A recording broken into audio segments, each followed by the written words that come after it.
Je m'arrachais à ces brumes, je descendais dans les rues, je regardais le ciel, les maisons mal reblanchies. Rien ne me touchait.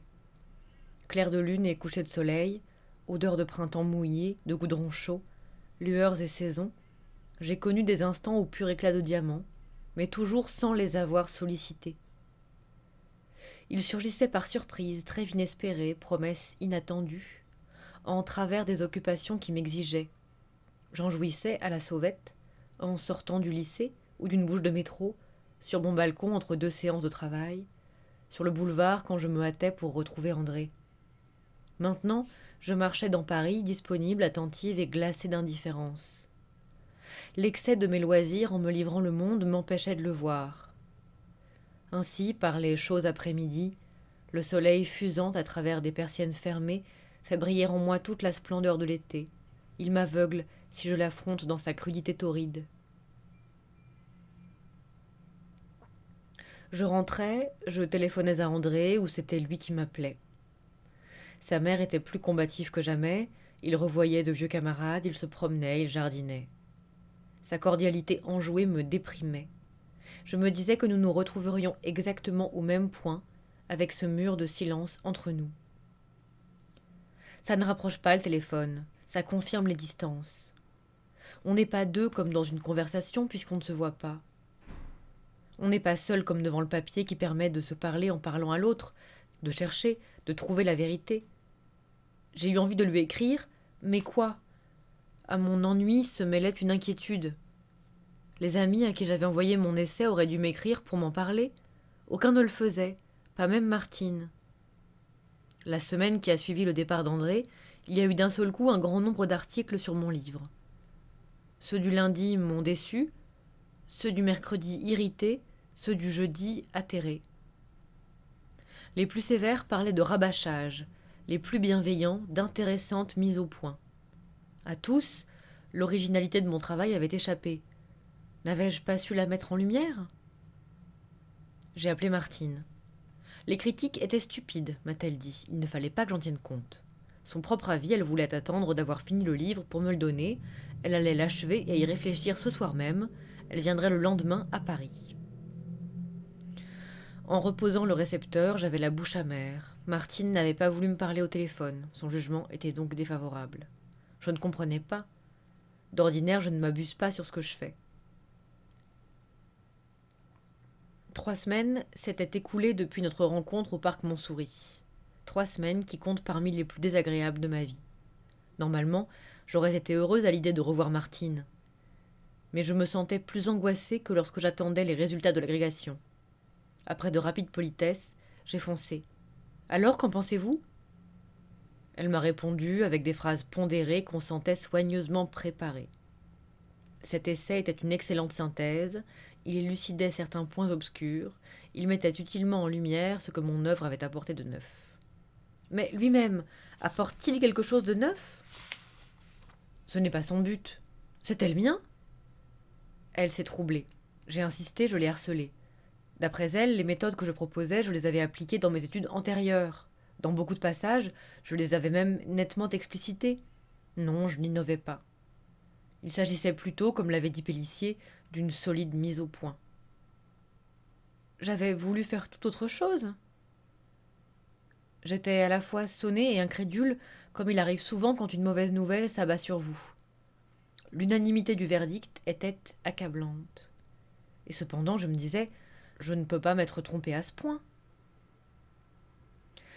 Dans le jardin où nous avons dîné, aux portes de Paris, j'ai fait un gros effort pour dissimuler ma contrariété.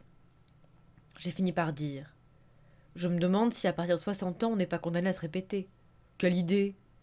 Des peintres, des musiciens, même des philosophes qui se soient surpassés dans leur vieillesse, il y en a beaucoup. Mais des écrivains, vous pouvez m'en citer? Victor Hugo? Soit, mais qui d'autre? Montesquieu s'est pratiquement arrêté à 59 ans, avec l'esprit des lois qu'il avait conçu depuis bien des années. Il doit y avoir des cas. Mais aucun ne vous vient à l'esprit. Allons, vous n'allez pas vous décourager, m'a dit Martine avec reproche. Toutes les œuvres comportent des hauts et des bas. Ce coup-ci, vous n'avez pas tout à fait réussi ce que vous souhaitiez. Vous prendrez votre revanche. En général, mes échecs me stimulent. Cette fois, c'est différent. Je ne vois pas en quoi. À cause de l'âge. André affirme que les savants sont finis bien avant 50 ans. En littérature, sans doute vient-il aussi un moment où on ne peut plus que piétiner. En littérature, je suis sûre que non, a dit Martine. Et pour les sciences? Là, je ne suis pas compétente. J'ai revu le visage d'André. Avait-il éprouvé le même genre de déception que moi? Une fois? Définitivement? Ou à plusieurs reprises? Vous avez des scientifiques parmi vos amis. Que pense-t-il d'André? Que c'est un très grand savant. Mais comment juge-t-il ce qu'il fait en ce moment? Il a une excellente équipe, leurs travaux sont très importants. Il dit que toutes les idées neuves viennent de ses collaborateurs. Ça, c'est possible. Il paraît que c'est seulement dans la force de l'âge que les savants trouvent. Dans les sciences, presque tous les prix Nobel sont des hommes jeunes. J'ai soupiré. Donc André a raison, il ne découvrira plus rien. On n'a pas le droit de préjuger de l'avenir, a dit Martine en changeant brusquement de ton. Après tout, il n'y a que des cas particuliers. Les généralités ne prouvent rien. Je voudrais le croire, ai-je dit, et j'ai détourné la conversation. En me quittant, Martine m'a dit d'un air hésitant. Je vais reprendre votre livre, je l'ai lu trop vite. Vous l'avez bien lu et il est raté. Mais comme vous disiez, ce n'est pas bien grave. Pas grave du tout. Je suis sûre que vous écrirez encore beaucoup de très bons livres. J'étais à peu près sûre du contraire, mais je ne l'ai pas contredite. Vous êtes tellement jeune, a-t-elle ajouté.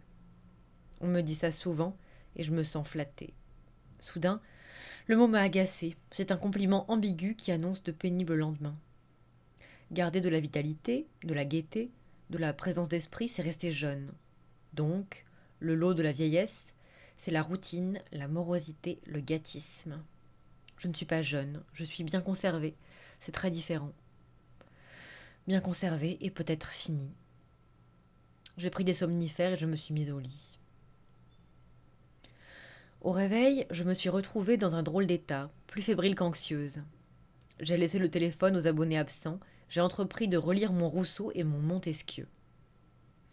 J'ai lu 10 heures de suite, m'interrompant à peine pour manger 2 œufs durs et une tranche de jambon. Curieuse expérience. Ranimer ces textes nés de ma plume et oubliés. Par moments, ils m'intéressaient. Ils m'étonnaient comme si une autre les avait écrits.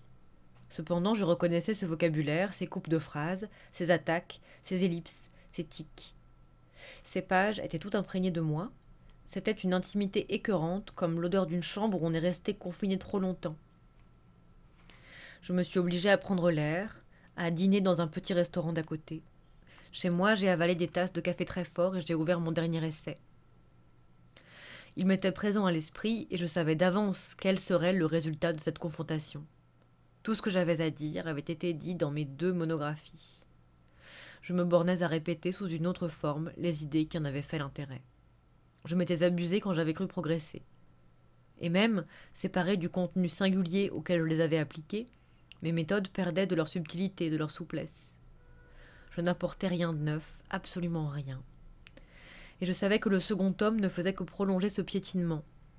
Voilà, j'avais passé 3 ans à écrire un livre inutile. Pas seulement manqué, comme certains autres, où à travers des maladresses et des tâtonnements, j'ouvrais des perspectives. Inutile, à jeter au feu. Ne pas préjuger de l'avenir, facile à dire, je le voyais.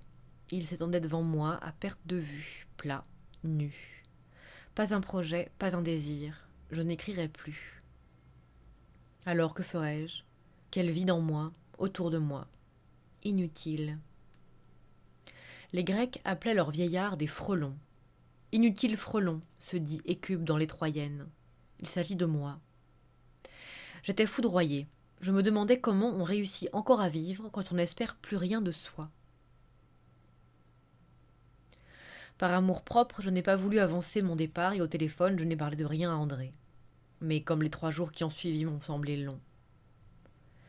Galettes plates dans leurs jaquettes aux couleurs vives, volumes serrés sur les planches de bois, ni la musique, ni les phrases ne pouvaient rien pour moi.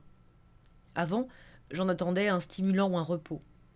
Je n'y voyais plus qu'un divertissement dont la gratuité m'écœurait.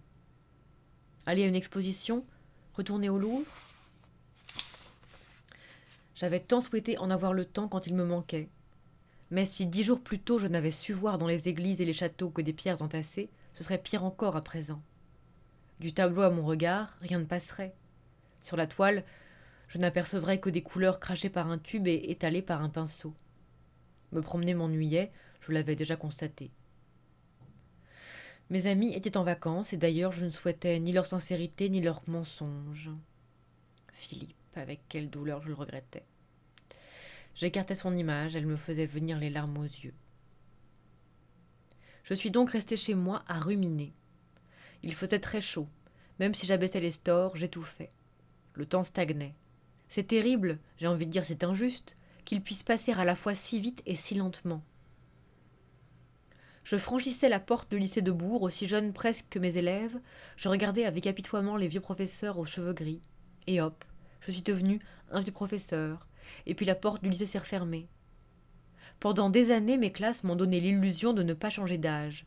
À chaque rentrée, je les retrouvais aussi jeunes, et j'épousais cette immobilité.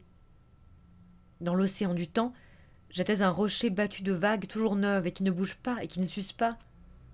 Et soudain le flux m'emporte et m'emportera jusqu'à ce que j'échoue dans la mort.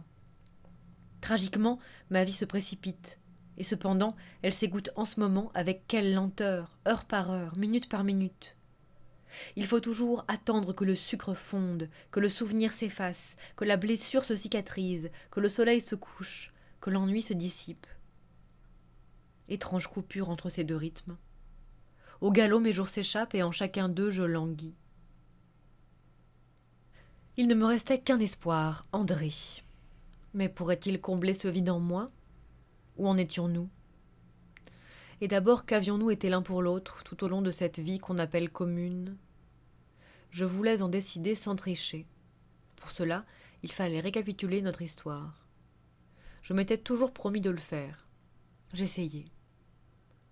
Carré dans un profond fauteuil, les yeux au plafond, je me racontais nos premières rencontres, notre mariage, la naissance de Philippe. Je n'apprenais rien que je n'ai déjà su. Quelle pauvreté! Le désert du passé, a dit Chateaubriand. Il a raison, hélas. Je m'étais plus ou moins imaginé que ma vie, derrière moi, était un paysage dans lequel je pourrais me promener à ma guise, découvrant peu à peu ses méandres et ses replis. Non. Je suis capable de réciter des noms, des dates, comme un écolier débite une leçon bien apprise sur un sujet qui lui est étranger, et de loin en loin, ressuscite des images mutilées, pâlies, aussi abstraites que celles de ma vieille histoire de France. Elles se découpent arbitrairement sur un fond blanc. Le visage d'André ne change jamais à travers ces évocations. J'ai arrêté. Ce qu'il fallait, c'était réfléchir. M'a-t-il aimé comme je l'aimais? Au début, je pense que oui. Ou plutôt la question ne se posait pas, à aucun de nous deux. Nous nous entendions si bien. Mais quand son travail a cessé de le satisfaire, s'est-il avisé que notre amour ne lui suffisait pas? En a-t-il été déçu? Je pense qu'il me considère comme un invariant, dont la disparition le déconcerterait, mais qui ne saurait modifier en rien son destin, la partie se jouant ailleurs. Alors même ma compréhension ne lui apportera pas grand-chose. Une autre femme réussirait-elle à lui donner davantage? La barrière entre nous, qui l'avait élevée? Lui? Moi? Nous deux? Y avait-il une chance de l'abattre? J'étais fatiguée de m'interroger. Les mots se décomposaient dans ma tête. Amour, entente, désaccord. C'étaient des bruits, dénués de sens. En avait-il jamais eu? Lorsque j'ai pris le Mistral, au début d'un après-midi, je ne savais absolument pas ce qui m'attendait. Il m'attendait sur le quai de la gare. Après tant d'images et de mots, et cette voix désincarnée, l'évidence soudain d'une présence. Hâlé par le soleil, aminci, les cheveux coupés de frais, vêtu d'un pantalon de toile et d'une chemisette à manches courtes, il était un peu différent de l'André que j'avais quitté, mais c'était lui. Ma joie ne pouvait pas être fausse, elle ne pouvait pas, en quelques instants, s'anéantir. Ou si? Il avait des gestes affectueux pour m'installer dans l'auto et des sourires pleins de gentillesse tandis que nous roulions vers Villeneuve. Mais nous sommes si habitués à nous parler aimablement que ni les gestes ni les sourires ne signifient grand-chose. Était-il vraiment content de me revoir? Manette a mis sa main sèche sur mon épaule, un baiser rapide sur mon front. Bonjour ma petite enfant. Quand elle sera morte, personne ne m'appellera plus ma petite enfant. Il m'est difficile de penser que j'ai 15 ans de plus que sa première apparition. À 45 ans, elle me semblait presque aussi âgée qu'aujourd'hui. Je me suis assise dans le jardin avec André. Les roses meurtries par le soleil exhalaient une odeur poignante comme une plainte. Je lui ai dit : « Tu as rajeuni ? C'est la vie champêtre. Comment vas-tu, toi ? Physiquement bien, mais tu as vu mes critiques ? Quelques-unes. Pourquoi ne m'avais-tu pas averti que mon livre ne valait rien ? Tu exagères. Il est moins différent des autres que tu ne pensais, mais il est plein de choses intéressantes. Il ne t'a pas tellement intéressé. Oh, moi, plus rien ne m'accroche. Il n'y a pas pire lecteur que moi. Même Martine le juge sévèrement. Et réflexion faite, moi aussi. Tu essayais quelque chose de très difficile, tu es un peu tâtonné. Mais je suppose que maintenant tu y vois clair. Tu te rattraperas dans le second volume. Non, hélas. C'est la conception même du livre qui est erronée. Le second volume serait aussi mauvais que le premier. Je laisse tomber. C'est une décision bien hâtive. Fais-moi lire ton manuscrit. Je ne l'ai pas apporté. Je sais que c'est mauvais, crois-moi. Il m'a regardé avec perplexité. Je ne me décourage pas aisément, il le sait. Que vas-tu faire à la place ?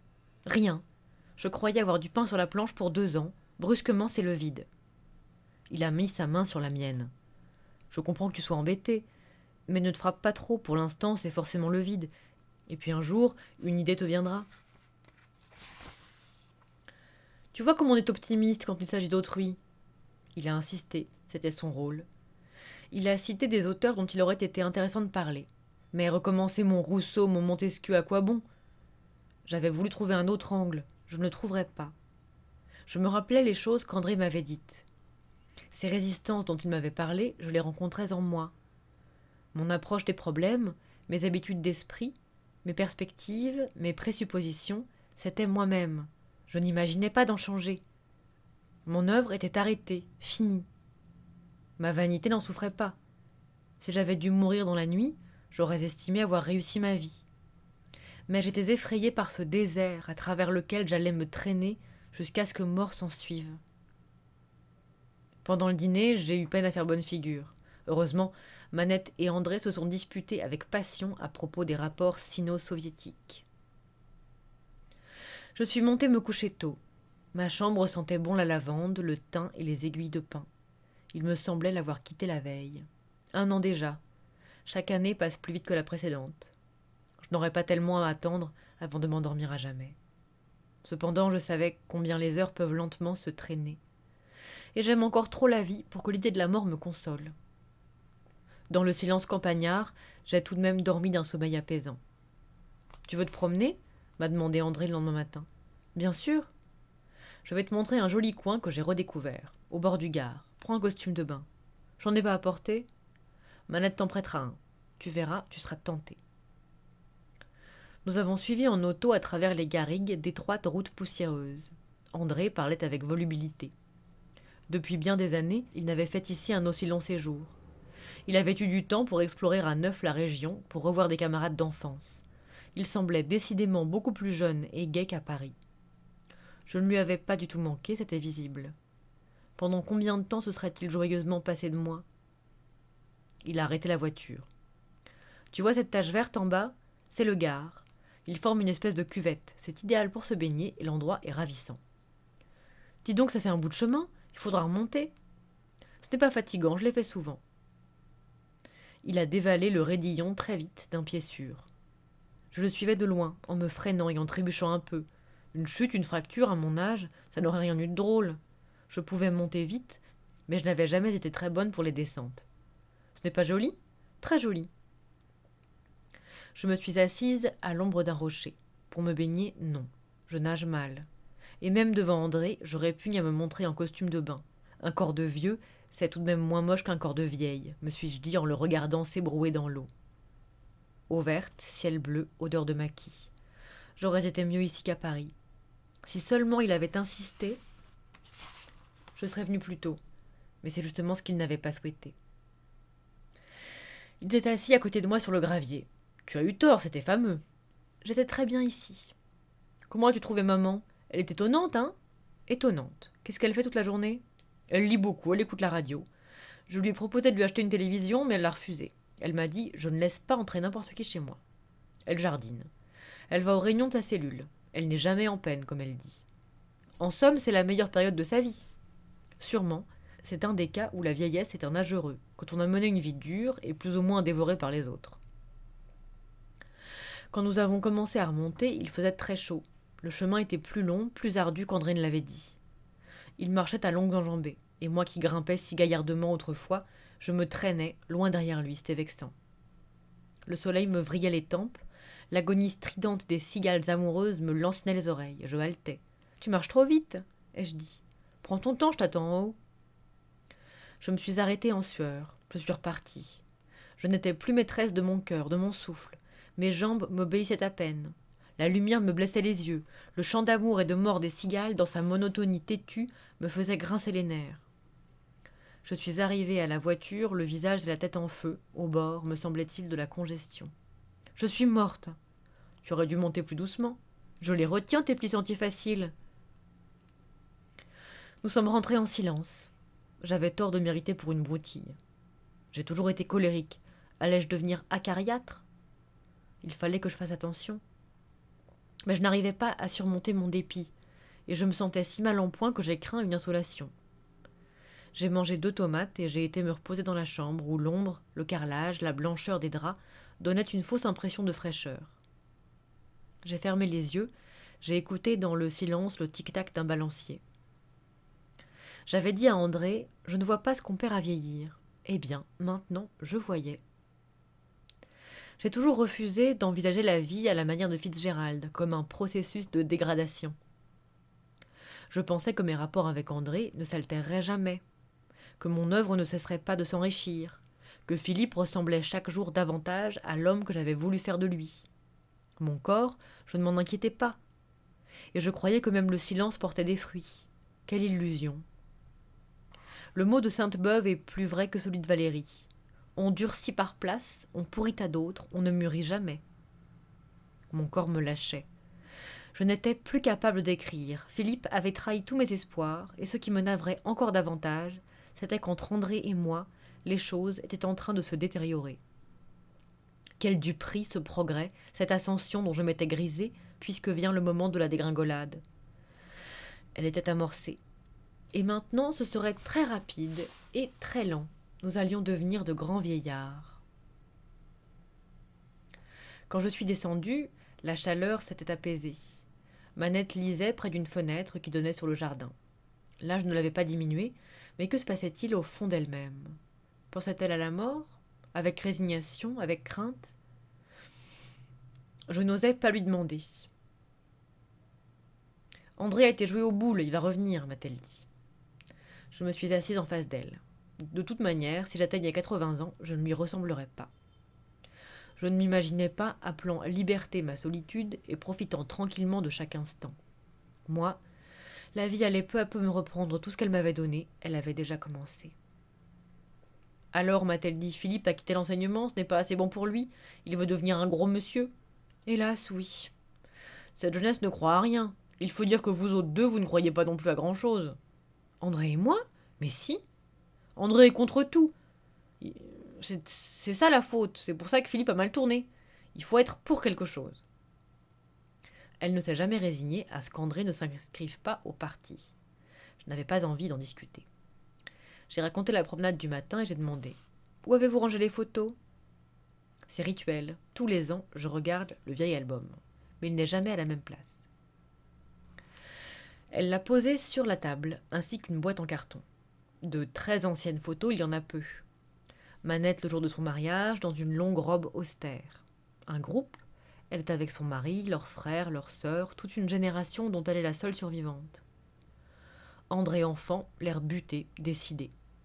René à 20 ans, entre ses 2 frères. Nous pensions ne jamais nous consoler de sa mort. 24 ans, et elle attendait tant de la vie. Qu'en aurait-elle obtenu ? Comment supporterait-elle son âge ? Ma première rencontre avec la mort, comme j'ai pleuré. Ensuite, j'ai pleuré de moins en moins. Mes parents, mon beau-frère, mon beau-père, les amis. C'est ça aussi vieillir. Tant de morts derrière soi, regrettées, oubliées. Souvent, quand je lis le journal, J'apprends un nouveau décès, un écrivain aimé, une collègue, un ancien collaborateur d'André, un de nos camarades politiques, un ami perdu de vue.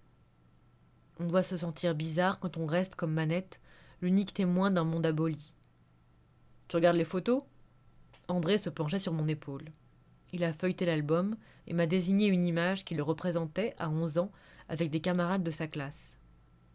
Il y en a plus de la moitié qui sont morts, m'a-t-il dit. Celui-là, Pierre, je l'ai revu. Celui-ci aussi. Et Paul, qui n'est pas sur la photo. Il y a bien 20 ans que nous ne nous étions pas rencontrés. Je les ai à peine reconnus. On n'imaginerait pas qu'ils ont juste mon âge. Ils sont devenus de grands vieillards, bien plus dégatis que Manette. Ça m'a fait un coup. À cause de la vie qu'ils ont menée ? Oui, être paysan dans ce coin-ci, ça use un homme. Par comparaison, tu t'es senti jeune. Pas jeune, mais salement privilégié. Il a refermé l'album. Je t'emmène prendre l'apéritif à Villeneuve. D'accord. Dans l'auto, il m'a parlé des parties de boules qu'il venait de gagner. Il avait fait de grands progrès depuis son arrivée. Son humeur semblait au beau fixe. Mes ennuis ne l'avaient pas altéré, ai-je constaté avec un peu d'amertume. Il a arrêté l'auto, au bord du terre-plein planté de parasols bleus et oranges, sous lesquels des gens buvaient des pastis. Une odeur d'anis flottait dans l'air. Il en a commandé pour nous. Il y a eu un long silence. Il a dit « C'est gai cette petite place. Très gai. » Tu dis ça d'un air lugubre. Tu regrettes Paris ? Oh non. Les endroits en ce moment, je m'en fiche. Des gens aussi, j'ai l'impression. Pourquoi dis-tu ça ? Tu n'es guère causante. Excuse-moi, je suis mal fichue. J'ai ramassé trop de soleil ce matin. Tu es si endurante d'ordinaire. Je vieillis. Ma voix n'était pas aimable. Qu'avais-je espéré d'André ? Un miracle ? D'un coup de baguette, il aurait rendu mon livre bon, les critiques favorables ? Ou auprès de lui, mon échec me serait devenu indifférent ? Il avait accompli pour moi beaucoup de menus miracles. Au temps où il vivait, tendu vers son avenir, son ardeur animait le mien. Il me donnait, il me rendait confiance. Il avait perdu ce pouvoir. Même s'il avait conservé sa foi en son propre destin, cela n'aurait pas suffi à me rassurer sur le mien. Il a sorti une lettre de sa poche. Philippe m'a écrit. Comment savait-il où tu étais ? Je lui ai téléphoné le jour de mon départ pour lui dire au revoir. Il me raconte que tu l'as mis à la porte. Oui, je ne m'en repens pas. Je ne peux pas aimer quelqu'un que je n'estime pas. André m'a dévisagé. Je ne sais pas si tu es de très bonne foi. Comment ça ? Tu te places sur un plan moral, alors que c'est d'abord sur le plan affectif que tu te sens trahi. Il y a des deux. Trahi, abandonné, oui. Une blessure trop saignante pour que je supporte d'en parler. Nous sommes retombés dans le silence. Allait-il s'établir définitivement entre nous ? Un couple qui continue parce qu'il a commencé, sans autre raison ? Était-ce cela que nous étions en train de devenir ? Passer encore 15 ans, 20 ans, sans grief particulier, sans animosité, mais chacun dans sa gangue, rivé sur son problème, ruminant son échec personnel, toute parole devenue vaine ? Nous nous étions mis à vivre à contretemps. À Paris, j'étais gai, lui sombre. Je lui en voulais d'être gai alors que je m'étais assombrie. J'ai fait un effort. Dans 3 jours, nous serons en Italie, ça te plaît ? Si ça te plaît à toi. Ça me plaît si ça te plaît. Parce que toi, les endroits, décidément, tu t'en fiches ? Bien souvent, tu t'en fiches aussi. Il n'a rien répondu. Quelque chose s'était coincé dans notre dialogue.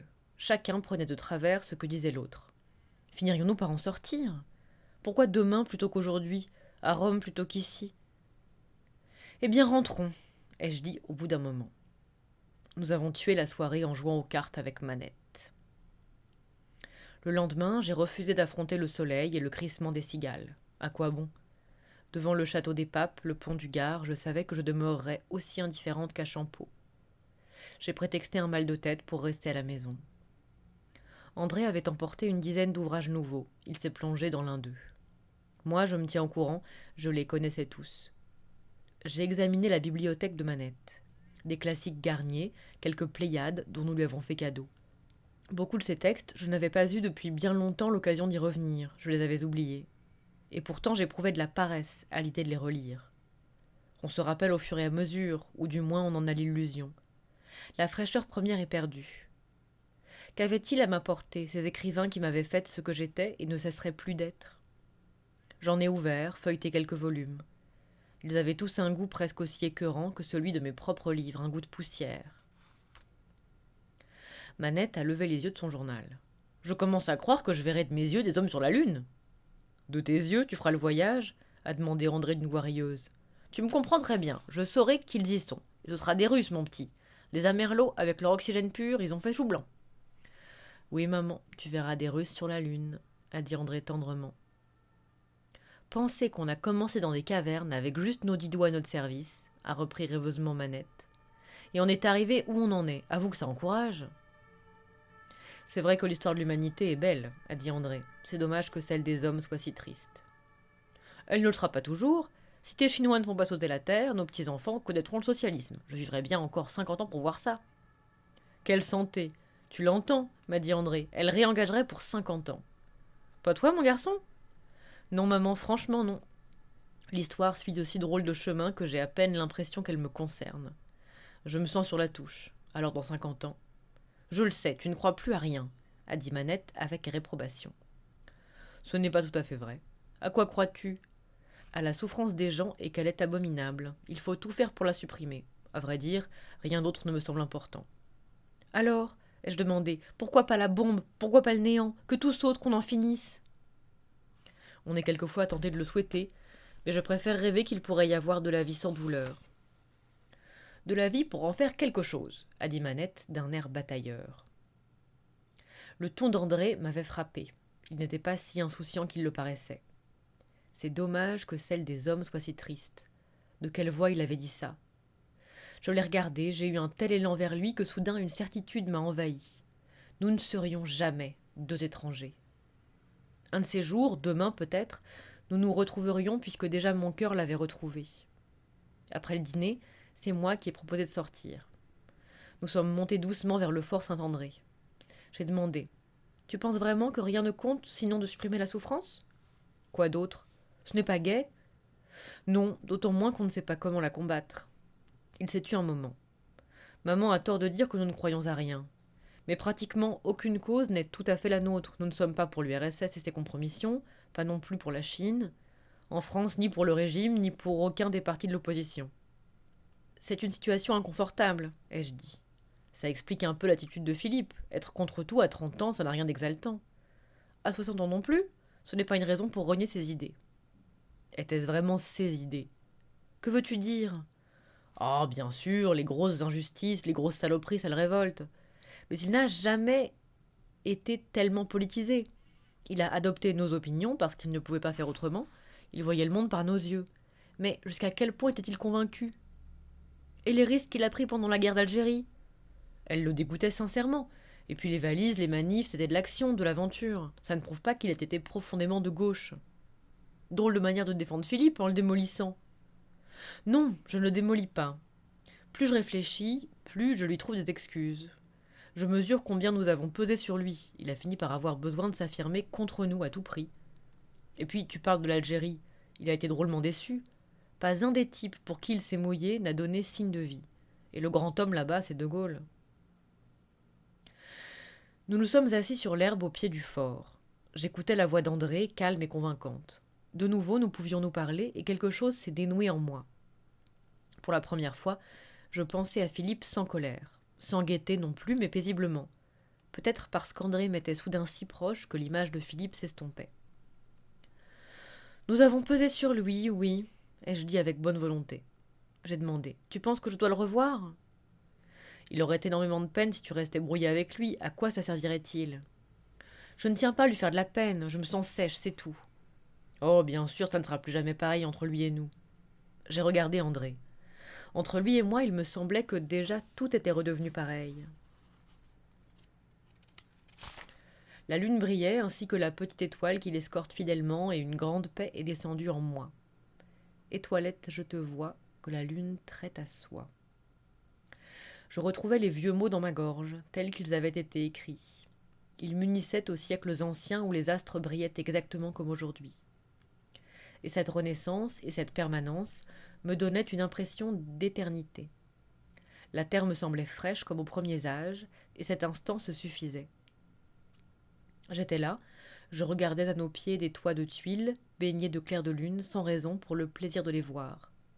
Ce désintéressement avait un charme poignant. Voilà le privilège de la littérature, ai-je dit. Les images se déforment, elles pâlissent, les mots, on les emporte avec soi. Pourquoi penses-tu à ça a dit André. Je lui ai cité les 2 vers d'Aucassin et Nicolette. J'ai ajouté avec regret. Comme les nuits sont belles ici. Oui, c'est dommage que tu n'aies pas pu venir avant. J'ai sursauté. C'est dommage, mais tu ne voulais pas que je vienne. Moi, par exemple, c'est toi qui as refusé. Quand je t'ai dit pourquoi ne pas partir tout de suite pour Villeneuve, tu m'as répondu bonne idée, vas-y. Ça ne s'est pas passé comme ça. Tu as dit, je me le rappelle textuellement, ce dont j'ai envie, c'est d'aller à Villeneuve. Tu en avais marre de moi, tout ce que tu désirais, c'était de foutre le camp. Tu es folle. Je voulais évidemment dire, j'ai envie que nous allions à Villeneuve. Et tu m'as répondu, vas-y, d'une voix qui m'a glacée. J'ai tout de même insisté. Oh, du bout des lèvres, tu comptais bien que je refuserais. Absolument pas. Il avait l'air si sincère que le doute m'a prise. Avais-je pu me tromper? La scène était figée dans ma mémoire, je ne pouvais pas la changer. Mais j'étais sûre qu'il ne me mentait pas. Comme c'est bête, ai-je dit. Ça m'a fait un tel choc quand j'ai vu que tu avais décidé de partir sans moi. C'est bête, dit André. Je me demande pourquoi tu as cru ça. J'ai réfléchi. Je me méfiais de toi. Parce que je t'avais menti. Tu me semblais changer depuis quelque temps. En quoi? Tu jouais au vieillard. Ce n'est pas un jeu. Toi-même, hier, tu m'as dit je vieillis. Mais tu te laissais aller sur un tas de plans. Par exemple, tu avais des tics, cette manière de tripoter ta gencive. Ah, ça. Quoi? Ma mâchoire est un peu infectée à cet endroit. Si ça devient sérieux, mon bridge lâchera. Il faudra que je porte un râtelier, tu te rends compte? Je m'en rends compte. En rêve, parfois toutes mes dents s'écroulent dans ma bouche, et c'est la décrépitude qui tout d'un coup fond sur moi.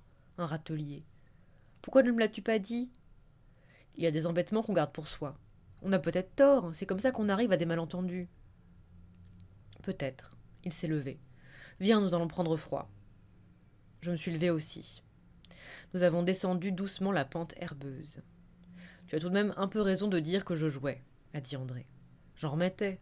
Quand j'ai vu tous ces types tellement plus décatis que moi et qui prennent les choses comme elles viennent, sans faire d'histoire, je me suis morigénée.